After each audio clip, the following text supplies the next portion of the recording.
It is Thursday, February 20th, and we are on day what feels to be 1 million of snowfall. And although we're not located in Oswego County, where my parents are, we have gotten a sizable amount of snow. It has been cold and miserable here. My parents, by the way, have gotten like 8 feet of snow in 10 days, and it's literally insanity. So we're not visiting them this break.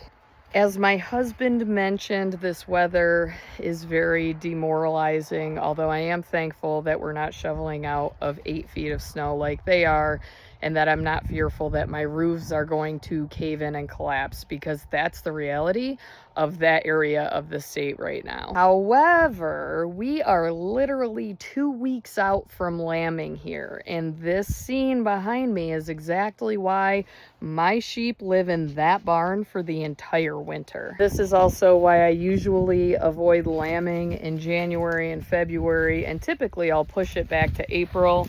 However, with the solar contract that we have and the estimated date that we will be deploying them, obviously weather pending, but the snow doesn't just disappear overnight. So I try to push lambing back as close to our grazing season as possible, which some years doesn't start until May. Especially with the capacity of sheep that we currently have this year, it's definitely going to be interesting once lambs start hitting the ground. We may have to be creative in our housing situation, because if they stay in that barn, then we start to have issues with coccidia and obviously sore mouth. So today's project is vaccinating our flock of sheep for CDT. Typically we do that 2 to 4 weeks before lambing, and those lambs should start hitting the ground 2 weeks from tomorrow. Unfortunately, I had been sick with the stomach bug. The illnesses had gone through this house like crazy, and I did not have the ability to vaccinate them for sore mouth, so that will be a project for next year. But again, if you've vaccinated for sore mouth before, please feel free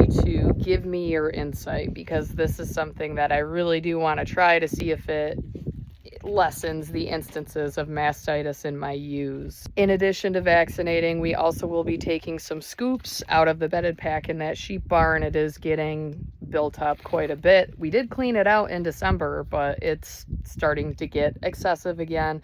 And I also have to tattoo my calf from November.